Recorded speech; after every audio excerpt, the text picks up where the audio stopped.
الذي يؤتي ماله يتزكى وما لأحد عنده من نعمة تجزى إلا ابتغاء وجه ربه الأعلى ولسوف يرضى. صدق الله العلي العظيم وصدق رسوله النبي الكريم ونحن على ذلك من الشاهدين والشاكرين والحمد لله رب العالمين. اللهم صل على محمد وعلى آل محمد كما صليت على إبراهيم وعلى آل إبراهيم إنك حميد مجيد. اللهم بارك على محمد وعلى آل محمد كما باركت على إبراهيم وعلى آل إبراهيم إنك حميد مجید. واجب الاحترام، قابل صد احترام محترم بھائیو، دوستوں اور بزرگوں، آپ حضرات کے سامنے قرآن مجید فرقان حمید، اللہ رب العزت کی لاریب کتاب، آخری پارہ سورۃ اللیل کی آخری آیات تلاوت کی ہیں۔ بارگاہ الہی میں دعا ہے کہ اللہ رب العزت حق اور سچ بیان کرنے کی توفیق عطا فرمائے۔ یہ مہینہ جمادی الثانیہ کا مہینہ ہے۔ اس مہینے کی 22 تاریخ کو سیدنا صدیق اکبر رضی اللہ تعالیٰ عنہ کی وفات ہے۔ اسی حوالے سے چند باتیں آپ کے سامنے عرض کرنی ہیں۔ سب سے پہلے تو یہ سمجھ لیں کہ اللہ صدیق کو پیدا ہی اس لیے کرتا ہے کہ اس نے نبی کی تصدیق کرنی ہوتی ہے، اور جو چیزیں، جو صفات اللہ نبی کو عطا فرماتا ہے وہی صفات بعین ہی صدیق کے اندر بھی اللہ موجود رکھتا ہے۔ فرق یہ ہوتا ہے، فرق اتنا ہوتا ہے کہ جس طرح دو لیمپ ہوں، ایک روشن ہو، دوسرے کے اندر روشن ہونے کی تمام صلاحیتیں تو موجود ہیں لیکن وہ روشن نہیں ہے، اس کو روشن کرنے کی دیر ہے، روشن ہو جائے گا۔ اسی طرح نبی کے اندر جو صفات ہوتی ہیں وہی صفات صدیق کے اندر بھی موجود ہوتی ہیں۔ فرق یہ ہے کہ اللہ نبی کے سر پر نبوت کا تاج رکھتا ہے، صدیق کے سر پر نبوت کا تاج نہیں ہوتا۔ سیدنا ابوبکر صدیق رضی اللہ تعالیٰ عنہ وہ ہستی ہیں کہ جن کو لوگوں نے نہیں، اللہ کے قرآن نے صدیق کہا ہے، اور یہ وہ شخص ہے کہ جن کا ذکر اللہ نے قرآن پاک کی کئی ساری آیات میں فرمایا ہے۔ جو آیات میں نے آپ کے سامنے تلاوت کی ہیں، اس سورۃ اللیل کے اندر اللہ نے حضرت ابوبکر صدیق کی 3 صفتیں ذکر فرمائی ہیں۔ پہلی صفت فَأَمَّا مَنْ أَعْطَى، صدیق نے سب کچھ نبی کو دے دیا، سب کچھ دے دیا۔ مال کی ضرورت پڑی مال دے دیا، جان کی ضرورت پڑی جان دے دی، وقت کی ضرورت پڑی وقت دیا۔ سب کچھ اللہ کے نبی کی ذات پر ابوبکر صدیق نے قربان کر دیا، کچھ صرفا کی نہیں رکھا۔ اور یہ ابوبکر صدیق وہ ہیں کہ جو فطرتاً مسلمان ہیں، فطرتی طور پر مسلمان ہیں۔ ان کے والد ابو قحافہ عثمان بن عامر فرماتے ہیں کہ ابو بکر ابھی چھوٹے بچے تھے تو میں ان کو لے کے گیا اپنے ساتھ کعبۃ اللہ کے اندر کہ اس بچے کو اپنے خداؤں کا تعارف کراؤں۔ کئی سارے خدا وہاں پر رکھے تھے، بت رکھے تھے، تو فرماتے ہیں کہ جب میں ساتھ لے کے گیا کہ ان کو بتاؤں یہ خدا یہ کرتا ہے، یہ خدا یہ کرتا ہے، یہ خدا اس کام کے لیے ہے، تو اب یہ چھوٹا بچہ ساتھ ہے ابو قحافہ کے اور لے کے گئے ہیں بیت اللہ کے اندر۔ ابو بکر کے پاس ایک پتھر تھا، بچوں کا مزاج بڑا عجیب ہوتا ہے، پتھر تھا تو انہوں نے کہا بیٹا یہ پتھر اپنی جیب میں ڈال لو۔ پتھر جیب میں ڈالا، جیب چھوٹی تھی، پتھر بڑا تھا، پتھر جیب کے اندر آیا نہیں۔ تو اب انہوں نے وہ پتھر بجائے باہر پھینکنے کے اس پتھر کو اپنے پیچھے کر لیا، کمر کے پیچھے چھپا لیا اور کہا ابا جان یہ پتھر میں نے اپنی کمر کے پیچھے چھپا لیا ہے، آپ کے خدا اس کو نہیں دیکھ سکیں گے۔ چھوٹا بچہ ہے، کہہ رہا ہے آپ کے خدا اس کو دیکھ نہیں سکیں گے۔ اور ابو قحافہ جب ان کی پوجا پاٹ کے اندر مصروف ہوئے تو اس چھوٹے بچے نے کیا کیا، وہ پتھر پہلے ہی ہاتھ میں تھا، مارا ایک خدا کی ناک پر، اس کی ناک ٹوٹ گئی۔ جب ناک ٹوٹی تو مکہ کے اندر کوہرام مچ گیا کہ ابو قحافہ کے بیٹے نے ہمارے خدا کی ناک توڑ دی ہے۔ فطرتی طور پر مسلمان بچپن سے۔ اور ایک بات کہوں، حضرت علی رضی اللہ تعالیٰ عنہ اس بات میں اگرچہ علماء کا اختلاف ہے کہ جب مکہ فتح ہوا تو اس وقت بتوں کو توڑنے والا وہ علی بن ابی عاص اموی نبی پاک صلی اللہ علیہ وسلم کے نواسے تھے یا علی بن ابی طالب تھے، اس میں علماء کا اختلاف ہے۔ اس اختلاف سے ہٹ کر حضرت علی بہادر ہیں، نڈر ہیں، صفدر ہیں، حیدر کرار ہے، سنیوں کے سر کا تاج ہے، دلوں کی دھڑکن ہے، ایمان کا جوش ہے، لیکن علی نے پتھروں کو بتوں کو اس وقت توڑا جس وقت اسلام آ چکا تھا اور صحابہ کی تعداد بڑھ چکی تھی۔ ابو بکر نے اس وقت بتوں کو توڑا، ابھی تک اسلام دنیا میں آیا ہی نہیں تھا، اسلام ابھی تک آیا ہی نہیں تھا۔ ابو بکر سفر کیا انہوں نے ملک شام کا، وہاں پر ایک بزرگ سے ملاقات ہوئی، شیخ عزد یمنی سے، 390 سال عمر اس بابے کی، 390 سال عمر۔ ابو بکر صدیق گیا اس کی ملاقات کے لیے۔ جب ملاقات کے لیے گئے، ملاقات کی تو اس نے پوچھا مسمک آپ کا نام کیا ہے؟ کہا اسمی عبداللہ، میرا نام عبداللہ ہے۔ اینا جیتا، کہاں سے آئے ہو؟ میں مکہ، مکہ سے آیا ہوں۔ کس خاندان سے ہو؟ قریش سے۔ قبیلہ کون سا ہے؟ بنو تیم۔ اچھا، تو اس بزرگ نے اس کی عمر کی وجہ سے جو اس کی بھویں تھی نا وہ چہرے پر آ چکی تھی، اس نے یوں پلکیں اٹھائی اوپر، بھووں کو اوپر کیا، ابو بکر کو دیکھا، جب چہرے پر نظر پڑی تو رو پڑا، آنکھوں سے آنسو۔ حضرت ابو بکر پوچھتے ہیں کہ بات کیا ہے؟ میں آپ کی زیارت کے لیے آیا تھا، آپ مجھے دیکھ کر رو رہے ہیں، کیا راز ہے؟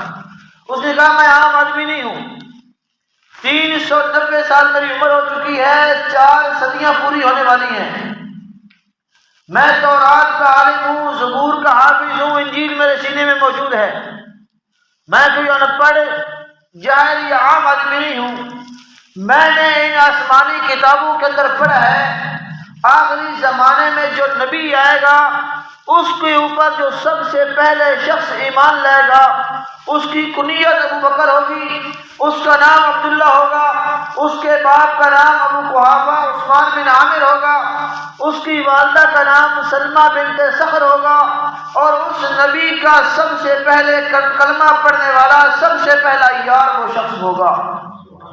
میں نے اللہ سے دعا کی تھی اللہ میری عمر اتنی بڑھا دے کہ میں اس نبی کا دیدار کر سکوں، یا اللہ اگر میری زندگی میں یہ میرے مقدر میں اس نبی کا دیدار نہ ہو، اس نبی کے پہلے یار سے مجھے ملا دینا۔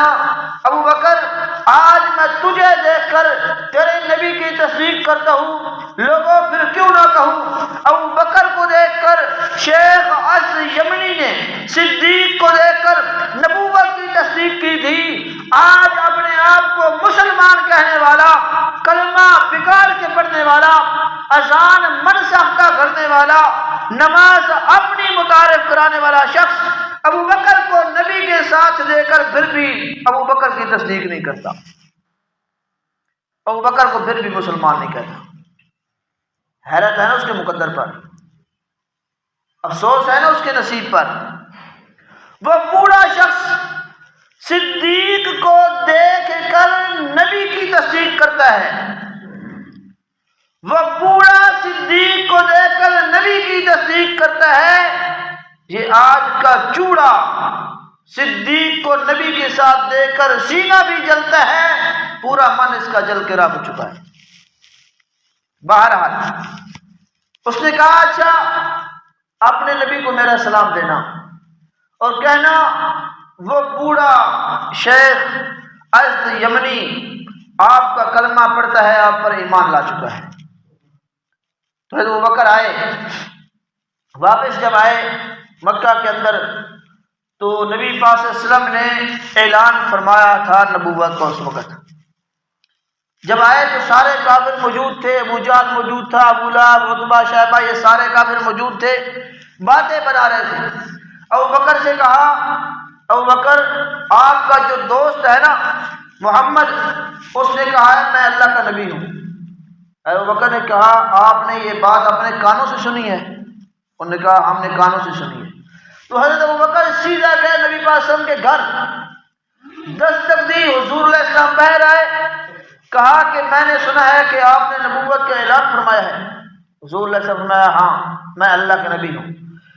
ابو بکر نے کوئی دلیل نہیں مانگی، یہ نہیں کہا مجھے کوئی معجزہ دکھائے، یہ نہیں کہا کہ میرے سامنے کوئی دلیل پیش کرے، کہا مجھے پھر اپنا کلمہ پڑھا دیں، مجھے پھر اپنا کلمہ پڑھا دیں۔ بغیر دلیل کے تصدیق ابو بکر نے کی۔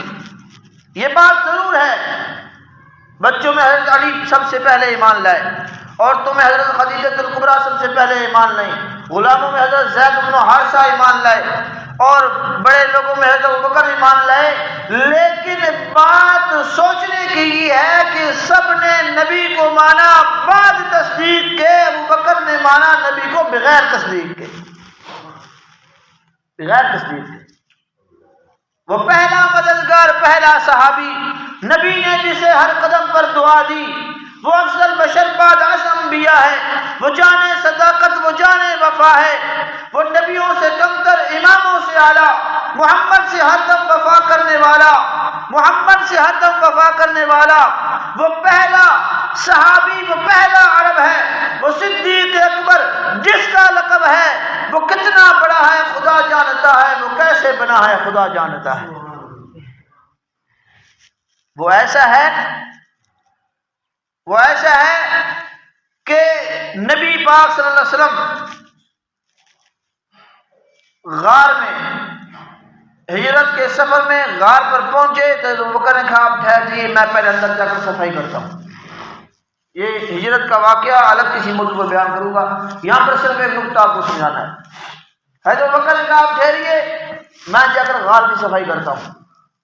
توجہ ادھر کرے بھائی، آپس میں باتیں نہ کریں، مہربانی کریں۔ حضرت ابوبکر نے کہا آپ یہاں ٹھہرے، میں جا کر صفائی کرتا ہوں۔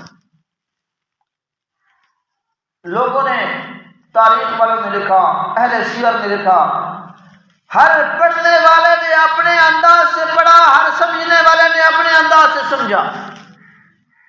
حضرت ابوبکر گئے پہلے غار کے اندر، نبی تھے باہر، ابوبکر گئے کیوں؟ نبی نے غار میں آنا تھا، نبی نے غار میں آنا تھا۔ پتہ چلا جس جگہ نبی پہ جانا ہو پہلے صدیق کو بھیجتے ہیں، پہلے صدیق کو بھیجتے ہیں، جب تک صدیق نہ آئے نبی آ سکتا نہیں، نبی آ سکتا ہے نہیں آ سکتا۔ حضرت ابوبکر غار میں گئے، غار کی صفائی کی، سارے سوراخ بند کر دیے، تاکہ کوئی موذی نبی تک نہ پہنچ سکے، نبی تک نہ پہنچ سکے۔ اسی بات کو اللہ نے برقرار رکھا جو سوراخ صدیق نے بند کیے تھے، آج تک وہ بند ہیں۔ کوئی موذی غار میں بھی نبی تک نہیں پہنچ سکا تھا جب تک ابو بکر ساتھ ہے، کوئی موذی مزار میں بھی نبی تک نہیں پہنچ سکے گا، نہ پہنچا ہے، نہ پہنچ سکتا ہے، نہ قیامت تک پہنچ سکے گا۔ تو اللہ نے 3 صفات حضرت ابو بکر کی ذکر کی اس سورت کے اندر۔ پہلی صفت فَأَمَّا مَنْ آتَى، ابو بکر نے نبی کو سب کچھ دے دیا، سب کچھ دے دیا۔ ایک ہے اللہ کا خلیل، ایک ہے نبی کا خلیل۔ حضرت ابراہیم کو اللہ نے خلیل فرمایا، حضرت ابو بکر کو نبی پاک صلی اللہ علیہ وسلم نے خلیل فرمایا۔ تو جب اللہ کے خلیل کی باری آئی تو ان سے کسی نے پوچھا حضرت ابراہیم سے، آپ کو اللہ نے کیسے خلیل بنایا؟ تو انہوں نے فرمایا، حضرت ابراہیم علیہ السلام نے فرمایا کہ بذلت نفسی لنیران، اللہ نے مجھ سے امتحان لیا، جان مانگی، میں نے نار میں پیش کر دی۔ وولدی للقربان، اپنے بچوں کو اللہ کے نام پر قربان کر دیا، اسماعیل کے گلے پر چھری چلا دی۔ وولدی للقربان ومالی للضیفان، اپنا مال مہمانوں پر وقف کر دیا، لٹا دیا۔ وقلبی للرحمن، دل میں صرف اللہ کو جگہ دی۔ ہاں انا خلیل الرحمن، پھر اللہ نے مجھے اپنا خلیل بنا لیا۔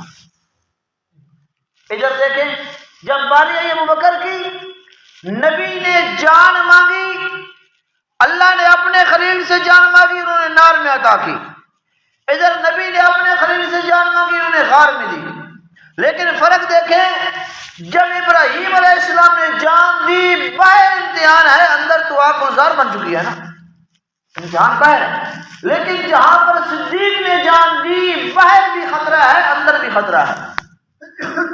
باہر کافر ہے، اندر وہ دوسری مخلوق ہے ڈسنے والی، جو ڈس رہی ہے ابو بکر کو ایڑی پر ڈس رہی ہے، اور ابھی تک چھوڑا نہیں ڈسنا، ڈس رہی ہے۔ ادھر اللہ نے کہا کہ اپنا مال پیش کیجیے، حضرت ابراہیم نے مہمانوں پر خرچ کیا۔ ادھر نبی نے کہا مال پیش کرو، صدیق نے نبی کی ذات پر خرچ کیا۔ غزوہ تبوک کا موقع ہے، حضور علیہ السلام فرمایا کہ چندہ لے کے آؤ سارے صحابہ سے، ہر ایک اپنی وسعت کے مطابق لے کے آیا۔ باری آئی صدیق اکبر کی، گھر گئے، سارا سامان اکٹھا کیا، تن پر جو لباس تھا وہ بازار میں فروخت کیا، آ کر دیوار پر ہاتھ پھیرنے لگے۔ بیٹی نے پوچھا ابا جان کیا کر رہے ہیں؟ کہتے ہیں یہاں پر سوئی رکھی تھی، وہ تلاش کر رہا ہوں کہیں سوئی گھر نہ رہ جائے، نبی کی خدمت میں پیش ہونے سے وہ محروم نہ ہو۔ کسے چوتھ دیتی، کسے تریج دیتی، کسے ادھ دیتا، دین تے بھرے، اس گھر دی ہر ایک شے چا کے دیتی کلمہ دے وچ دھارے۔ کسے چوتھ دیتی، کسے تریج دیتی، کسے ادھ دیتا، دین تے بھرے، اس گھر دی ہر ایک شے چا کے دیتی کلمہ دے وچ دھارے۔ انجے نہیں کھن گیا پہلا نمبر، ہسو وقت بھی دل وچ ڈالے، بتا ہاتھ مرے دے کدا تے متا سوئی رہ ونجے گھارے۔ ہاتھ پھیر رہا ہے صدیق، کیوں؟ سوئی نہ رہ جائے۔ جس نے نبی پر خرچ کرنے کے لیے سوئی تک گھر میں نہیں چھوڑی، اگر آج کوئی کہے کہ معاذ اللہ ابو بکر ایمان ہی اس لیے لے کے آیا تھا کہ نبی کے مصلے کا وارث بنے، نبی کا سارا مال غصب کر لے، تو اس کی عقل پر حیرانگی نہیں ہے؟ اللہ ایسی ذہنیت سے ہم سب کو محفوظ فرمائے۔ تو اللہ کے نبی نے فرمایا کہ مال پیش کیجیے، صدیق نے سارا مال لٹا دیا۔ اللہ نے فرمایا اپنے خلیل سے اپنی اولاد پیش کر۔ خلیل نے اپنی اولاد پیش کی، اپنے بیٹے کے گلے پر چھری چلا دی، چھری چلائی نا۔ ادھر اللہ کے پیغمبر نے فرمایا صدیق سے اپنی اولاد پیش کیجیے۔ صدیق نے 7 سالہ بچی عائشہ 51 سالہ نبی کے نکاح میں دے دی۔ جب عائشہ کا نکاح ہوا حضور علیہ السلام سے نبی پاک صلی اللہ علیہ وسلم کی عمر مبارک 51 سال تھی، 51 سال. حضرت عائشہ کی عمر 7 سال تھی. جب رخصتی ہوئی تو حضرت عائشہ کی جو عمر تھی وہ 9 سال تھی. نبی پاک صلی اللہ علیہ وسلم کی عمر 53 سال تھی، 53 سال. تو اپنی اولاد نبی کے قدموں پہ قربان کی یا نہیں کی؟ ہجرت کے موقع پر ابو جہل نے اسماء بنت ابی بکر کے چہرے پر تھپڑ مارے، خون بہا. اسماء نے اپنا چہرہ چھپایا، نبی کے لیے کھانا لے کے گئی غار کے اندر. جب وہاں پر پہنچی تو نبی پاک صلی اللہ علیہ وسلم نے پوچھا بیٹی اسماء کیا ہوا، چہرہ کیوں چھپایا ہے؟ چہرہ کیوں چھپایا ہے؟ کہا کچھ نہیں یا رسول اللہ. میں دکھاؤ چہرہ؟ اسماء دکھا نہیں رہی. حضرت ابوبکر نے کہا اسماء بیٹی دکھاؤ، یہی تو موقع ہے چہرہ دکھانے کا، دل کا راز بتانے کا. تو پھر اسماء نے چہرہ کھولا، پیغمبر نے چہرہ دیکھا اسماء کا. اللہ کے پیغمبر کی آنکھوں سے آنسو آ گئے. کہا ابوبکر تیرے کس کس انسان کا بدلہ میں دوں گا؟ تیرے کون سے انسانوں کا بدلہ میں دوں گا؟ تو ابوبکر نے اپنی اولاد بھی پیغمبر پر قربان کی. حضرت خلیل نے وطن چھوڑا. ادھر صدیق نے بھی نبی کے لیے وطن چھوڑا، مکہ چھوڑا، مدینہ ہجرت کی. فاما من اعطى، مال نبی پر قربان. واتقى، تقوی اختیار کیا.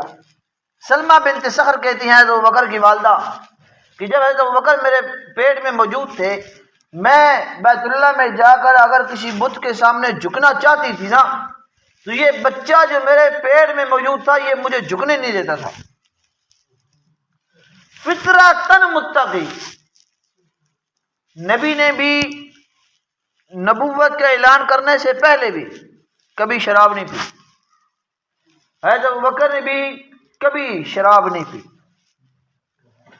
چاہے نبی کے ساتھ آنے کے بعد یا نبی کے ساتھ آنے سے پہلے زندگی میں کبھی شراب نہیں پی. تو فطرتاً متقی. واتقى وصدق بالحسنى، نبی کی تصدیق کے لیے اللہ نے صدیق کو پیدا کیا. نبی پاک صلی اللہ علیہ وسلم معراج پر تشریف فرما تو 2 واقعے ہوئے. معراج پر جب گئے حضور علیہ الصلوۃ والسلام 2 واقعات ہوئے. پہلا واقعہ یہ ہوا کہ حضور صلی اللہ علیہ وسلم جب سدرۃ المنتہا سے آگے چلے نا، اب جبریل بھی نیچے رہ گئے، براق بھی نیچے رہ گیا. حضور علیہ الصلوۃ والسلام سوار تھے رف سواری پر. اب سفر تھا آگے بالکل اکیلے پن کا. اللہ کے پیغمبر نے جب تنہائی محسوس کی نا تو حضور علیہ الصلوۃ والسلام کو سلام آیا ابوبکر صدیق کی آواز میں. اللہ کے پیغمبر حیران، یہاں تو نہ کوئی نوری نہ کوئی ناری کوئی نہیں، یہاں میں اکیلا پیغمبر، اکیلا میں ہوں، تو یہاں صدیق کی آواز، حالانکہ صدیق کو میں مکہ میں چھوڑ کے آیا ہوں. تو اللہ کے پیغمبر نے اللہ سے پوچھا یا اللہ یہ ابوبکر کی آواز. اللہ نے فرمایا میرا پیغمبر میں نے ایک فرشتہ اس لیے پیدا کیا تھا جب آپ کو معراج کراؤں گا آپ اکیلا پن محسوس کریں گے، یار کی جدائی کو محسوس کریں گے، میں اللہ تیرے یار کا احساس تجھے نہیں ہونے دوں گا. یہ واقعہ پیش آیا. دوسرا واقعہ یہ پیش آیا کہ حضور علیہ السلام جب عرش معلیٰ پر تشریف فرمائے نا اللہ کے قرب میں، تو وہاں پر جب واپسی کا ارادہ ہوا نا تو حضور علیہ السلام نے اللہ سے عرض کی یا اللہ جب میں واپس جاؤں گا تو لوگ میری تکذیب کریں گے، مانیں گے نہیں. اللہ نے فرمایا میرا پیغمبر پریشان ہونے کی ضرورت نہیں، ساری دنیا تجھے جھٹلا دے، میں نے ابوبکر کو پیدا ہی اس لیے کی ہے بغیر تصدیق کے، بغیر دلیل کے، بغیر تحقیق کے تیری تصدیق کرے گا. جب حضور علیہ السلام واپس آئے کفار نے اعتراضات کیے، دلیلیں مانگی. حضرت ابوبکر سے ملاقات ہوئی کافروں کی تو کافروں نے اعتراض کیا، کہا ابوبکر یہ بتا کوئی راتوں رات آسمانوں پر جا سکتا ہے؟ کہا نہیں. راتوں رات عرش پر جا سکتا ہے؟ نہیں. راتوں رات جنت کی شہر جہنم کی شہر کو کر کے آ سکتا ہے؟ کہا نہیں ایسا کر تو کوئی نہیں سکتا. یہ بتاؤ یہ کہا کس نے ہے؟ تو نے کہا جو تیرا یار ہے نا محمد صلی اللہ علیہ وسلم اس نے کہا ہے. حضرت ابوبکر نے فرمایا اگر انہوں نے فرمایا ہے نا تو میں بغیر تحقیق کے اس کی تصدیق کرتا ہوں. انہیں بالکل سچ فرمایا ہے، بالکل سچ کہا ہے. صدیق وہ ہے جس نے ہر مقام پر نبی کی تصدیق کی، ہر لمحے نبی کی تصدیق کی۔ فَأَمَّا مَنْ أَعْطَى وَاتَّقَى وَصَدَّقَ بِالْحُسْنَى فَسَنُيَسِّرُهُ لِلْيُسْرَى۔ اللہ فرماتے ہیں جس کے اندر یہ تین نشانیاں ہوں گی نا، میں جنت کا راستہ اس کے لیے آسان کر دوں گا، جنت کا راستہ اس کے لیے آسان کر دوں گا۔ اب ایک اور بات، حضور علیہ السلام نے فرمایا حضرت ابوبکر سے، انت رفیقی فی الغار و رفیقی علی حوض، کہ آپ میرے غار کے اندر بھی رفیق ہیں، غار کے اندر مزار پر بھی، حوض کوثر پر بھی آپ میرے رفیق ہیں۔ اس جملے کے اندر نبی پاک صلی اللہ علیہ وسلم نے امت کو ایک مسئلہ سمجھایا، ایک مسئلہ سمجھایا۔ غار کے اندر تو ابوبکر رفیق ہیں، اب حضور علیہ السلام نے اس حدیث میں دعا بھی مانگی، امت کو مسئلہ بھی سمجھایا، امت کو مسئلہ یہ سمجھایا، لوگوں اب وقت ہے غار کا، مشکل وقت کا، تو مشکل وقت میں بھی ابوبکر میرے ساتھ، جب میں مکہ پر حکومت آ کے کروں گا اس وقت بھی ابوبکر میرے ساتھ ہوگا، کبھی جدا نہیں ہوگا۔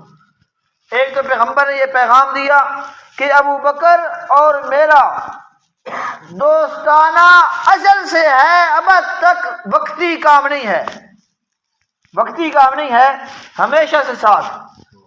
دوسرا، اللہ کے پیغمبر نے دعا کی، اے اللہ ابوبکر نے جو سب کچھ میرے لیے چھوڑ دیا ہے، تو اللہ جب غار میں اس نے میرا ساتھ نہیں چھوڑا تو یا اللہ حوض کوثر پر تو اس کو مجھ سے جدا مت کرنا۔ اللہ نے یہ دعا قبول فرمائی، دعا قبول فرمائی، اور حوض کوثر پر نبی کے ساتھ صدیق اکبر موجود ہوں گے، صدیق اکبر وہاں پر موجود ہوں۔ جب قیامت کا دن ہوگا، قیامت کا جب دن ہوگا تو اس وقت اللہ تعالیٰ اپنے جلال کے اندر ہوں گے، اللہ غصے کے اندر ہوں گے، ساری مخلوق سارے انبیاء سے ہو ہوا کر حضور علیہ السلام کے پاس آئے گی۔ اللہ کے پیغمبر نے فرمایا کہ میں وہاں پر سجدہ کروں گا، سجدہ کروں گا، اللہ کی حمد و ثنا بیان کروں گا، ایسی حمد و ثنا بیان کروں گا جو آج تک نہ کسی نے کی ہوگی، نہ پھر کوئی ایسی حمد و ثنا بیان کرے گا۔ اللہ فرمائے گا ارفع راسک یا محمد، یہاں پہ ایک بڑی پیاری بات ذہن میں آ گئی۔ اللہ فرمائے گا ارفع راسک یا محمد، اے میرے پیغمبر اپنا سر مبارک اٹھائیے۔ حضور علیہ السلام کو جب یہ حکم ہوگا نا تو پیچھے حضور علیہ السلام جب دیکھیں گے نا تو کروڑوں کی تعداد میں لوگ کھڑے ہو جائیں گے، کروڑوں کی تعداد میں لوگ کھڑے ہو جائیں گے۔ اللہ ایک سے پوچھے گا تو کیوں کھڑا ہوا بھائی؟ تو وہ کہے گا یا اللہ آپ نے جب فرمایا نا ارفع راسک یا محمد، تو میں نے سمجھا آپ نے مجھے کہا، اس لیے کہ میرے والدین نے میرا نام محمد رکھا تھا تو میں کھڑا ہوا۔ اللہ دوسرے سے پوچھے گا، وہ بھی یہ جواب دے گا، تیسرے سے پوچھے گا، وہ بھی یہ جواب دے گا۔ جب کئی سارے لوگ یہ جواب دیں گے نا تو اللہ فرمائے گا آج محمد نام کی برکت سے میں اللہ تجھے معاف کرتا ہوں بغیر حساب کے، جاؤ چلے جاؤ جنت میں۔ تو اس لیے آپ بھی اپنے بچوں کے نام محمد رکھیں، محمد رکھا کریں، بچوں کے نام، پوتوں کے نام، نواسوں کے نام، ٹھیک ہے۔ تو وہاں پر جب حضور علیہ السلام حمد و ثنا بیان کریں گے، اللہ فرمائے گا مانگیے جو مانگنا ہے، تو حضور علیہ السلام عرض کریں گے یا اللہ مخلوق بڑی پریشان ہے، آپ ان کا حساب لیجئے۔ تو اللہ فرمائے گا کوئی ہے آپ کے پاس جو میرے سامنا کر سکے، میرے سامنے حساب دے سکے؟ تو نبی پاک صلی اللہ علیہ وسلم حضرت ابوبکر کا ہاتھ پکڑ کر اللہ کے سامنے پیش کریں گے، اور حضور علیہ السلام نے جب ابوبکر اللہ کے سامنے آئے گا نا، اللہ کا جلال جمال میں بدل جائے گا، غصہ ٹھنڈا ہو جائے گا، اور اللہ فرمائے گا میرا پیغمبر تو نے وہ شخص میرے سامنے پیش کیا ہے جس کا حساب لیتے ہوئے میں اللہ کو حیا آتی ہے، اس نے ساری زندگی تیرے ساتھ وفا کی، تو پھر میں کیوں نہ کہوں آپ کی زبان خاموش نہیں رہنی چاہیے۔ عدو کے ہر سوال میں صدیق سامنے کرو، منافقوں کی چال میں صدیق سامنے کرو، ابو جہل جو مانتا نہیں معراج کا سفر، ایسی صورتحال میں صدیق سامنے کرو۔ شیطان اگر ذہن میں کوئی ڈالتا ہے وسوسہ، خیال ہی خیال میں صدیق سامنے کرو۔ حشر کا دن شدید تر، راز ہم کو کیا ہے ڈر، خدا ہے گر جب جلال میں صدیق سامنے کرو۔ اللہ کا جلال جس کو دیکھ کر ٹھنڈا ہو جائے گا، غصہ ٹھنڈا ہو جائے گا، اس کو کیا کہتے ہیں؟ صدیق۔ جس نے بغیر تصدیق کے نبی کا کلمہ پڑھا وہ کون؟ صدیق۔ جس نے بغیر ہچکچاہٹ کے اپنا مال نبی کے قدموں پر قربان کر دیا وہ کون تھا؟ جس کو اپنے ساتھ مصلی امامت پر پیغمبر نے کھڑا کیا وہ کون تھا؟ جس نے ہجرت کی رات سب کچھ دو پر لگا کر پیغمبر کا ساتھ نہیں چھوڑا وہ کون تھا؟ جس نے غار میں بھی پیغمبر کا ساتھ دیا، مزار میں بھی پیغمبر کے ساتھ وہ کون؟ جو حوض کوثر پر پیغمبر کا رفیق وہ کون؟ جس نے کبھی بچپن میں بھی کلمہ کفر اپنی زبان سے ادا نہیں کیا وہ کون؟ جو پیدائشی طور پر متقی وہ کون؟ جو پیدائشی طور پر مسلمان وہ کون؟ جس نے ہر لمحہ پیغمبر سے وفا کی وہ کون؟ اور جو قیامت تک نبی کا ساتھ نہیں چھوڑے گا وہ کون؟ صدیق۔ وہ کون؟ ابو بکر۔ اور نبی پاک صلی اللہ علیہ وسلم اور حضرت ابو بکر کے نام میں بڑی مناسبت ہے، بڑی مناسبت ہے۔ کفار حضور علیہ السلام کی حجب کیا کرتے تھے نا، تبرہ کیا کرتے تھے کافر، تو کہتے تھے ہم نبی نہیں مانتے، کس کو؟ محمد کو۔ کافر کہتے تھے۔ اور محمد کا معنی تعریف والا، جس کی ساری دنیا تعریف کرے اس کو کیا کہتے ہیں؟ محمد۔ اب کافر کیا کہتے؟ ہم نبی نہیں مانتے، کس کو؟ محمد کو۔ نام بگاڑنا چاہتے تھے، پھر بھی نہ چاہتے ہوئے ان کے منہ سے تعریف ہو جاتی تھی، تعریف ہو جاتی۔ عربی زبان کے اندر بکر کا معنی ہے پہلا۔ بکر کیا معنی ہے؟ پہلا۔ اب وہ پہلا نبی کا ساتھی ہو، وہ پہلا نبی کا خلیفہ ہو، وہ پہلا نبی کا کلمہ پڑھنے والا ہو، وہ پہلا نبی کا ساتھ دینے والا ہو، وہ پہلا نبی پر مال خرچ کرنے والا ہو، وہ پہلا نبی پر جان دینے والا ہو، وہ پہلا نبی کا ہر لمحہ ساتھ نبھانے والا ہو۔ اب جب کافر کہتے ہیں نا ہم پہلا خلیفہ نہیں مانتے، کس کو نہیں مانتے؟ کس کو نہیں مانتے؟ ابو بکر کو۔ ابو بکر کو۔ اور بکر کا معنی کیا ہے؟ پہلا۔ نہ چاہتے ہوئے بھی اس وقت کافر محمد کہتے تھے، نہ چاہتے ہوئے بھی تعریف ہو جاتی تھی۔ آج بھی کافر کہتے ہیں ہم ابو بکر کو پہلا نہیں مانتے، نہ چاہتے ہوئے بھی پہلا کہہ دیتے ہیں، اپنی زبان سے پہلا کہہ دیتے ہیں۔ تو اس لیے حضرت ابوبکر صدیق رضی اللہ تعالیٰ عنہ جب ان کی وفات کا وقت آیا، وفات کا وقت آیا تو اس وقت حضرت ابوبکر نے پوچھا اپنی بیٹی سے نبی پاک صلی اللہ علیہ وسلم کے کفن میں کتنے کپڑے تھے؟ کہا 3 تھے۔ حضرت ابوبکر نے کہا 2 تو میرے پاس موجود ہیں، 2 تو میرے پاس موجود ہیں، ازار ہے، تہبند ہے، یہ 2 موجود ہیں، تیسرے کا انتظام تم کر لینا۔ تو انہوں نے کہا ہم نیا کپڑا منگواتے ہیں عمدہ قسم کا، اس میں آپ کو کفن دیں گے۔ ابوبکر نے فرمایا نہیں، نئے کپڑوں کی ضرورت زندوں کو ہوتی ہے، مردہ تو ان سے بے یار و مددگار ہو چکا ہوتا ہے، مجھے نہیں ہے ضرورت۔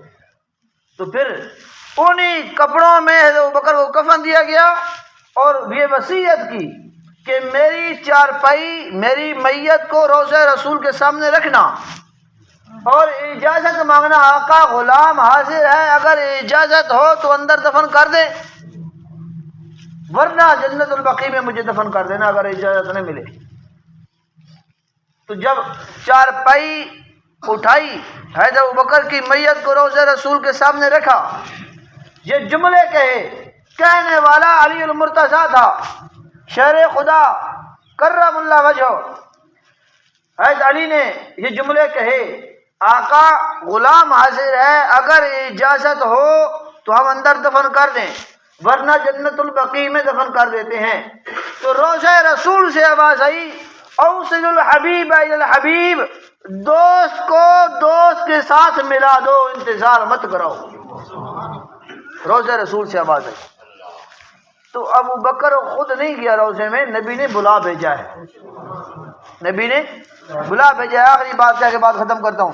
نبی پاک صلی اللہ علیہ وسلم آ رہے تھے، مسجد نبی میں صحابہ موجود تھے، حضور علیہ السلام کی دائیں طرف حضرت ابوبکر تھے، بائیں جانب حضرت عمر تھے۔ حضور علیہ السلام نے کلائی سے ابو بکر کو پکڑا تھا، کلائی سے ہی اے بینی چو حضرت عمر کو بھی پکڑا تھا۔ اب صحابہ نے جب دیکھا نا، صحابہ بڑے حیران، کاش ہم ہوتے کہ حضور علیہ السلام نے ہمارا ہاتھ پکڑا ہوتا، ہمارا ہاتھ پکڑا ہوتا۔ اب ایک اپنے مشن کی بات کروں، جب بچہ چاہ رہا ہو نا، بچہ چل رہا ہو باپ کے ساتھ بازار میں، رش ہو بھیڑ ہو، تو باپ کیا کرتا ہے؟ بچے کی انگلی چھڑوا کے نا اس کو ہاتھ سے پکڑ لیتا ہے۔ کیوں؟ ہو سکتا ہے رش کی وجہ سے تو نہ سمجھ ہے، میرا ہاتھ چھوڑ دے، میں تیرا ہاتھ نہیں چھوڑوں گا۔ پتہ نہیں سمجھو جی نہیں، میں تیرا ہاتھ نہیں چھوڑوں گا۔ پیغمبر نے ابوبکر کو اپنی انگلی نہیں پکڑوائی، پیغمبر نے ابوبکر کی کلائی پکڑی ہے۔ قیامت تک پیغمبر نبی کا ساتھ نہیں چھوڑے گا، جس کی ہمت ہے جا کے چھڑا لے۔ تو اللہ کے پیغمبر آ رہے تھے، دائیں طرف صدیق اکبر تھے، بائیں جانب حضرت عمر تھے، دونوں کو کلائی سے پکڑا تھا۔ تو صحابہ نے دیکھ کر بڑے تعجب کا اظہار کیا۔ حضور علیہ السلام فرمایا ہاکذا نبعث یوم القیامہ، صحابہ جس طرح آج ہمیں دیکھ رہے ہو نا، قیامت کے دن بھی ہم ایسے ہی اکٹھے اٹھیں گے، ہم جدا نہیں ہوں گے۔ اللہ تعالی ہمیں سیدنا صدیق اکبر رضی اللہ تعالیٰ عنہ کی عظمت اور شان کو سمجھنے کی اور ان سے خالصتاً عقیدت اور محبت رکھنے کی توفیق عطا فرمائے، جو کچھ کہا اللہ اس پر عمل کرنے کی توفیق عطا فرمائے۔ وآخر دعوانا الحمدللہ رب العالمین۔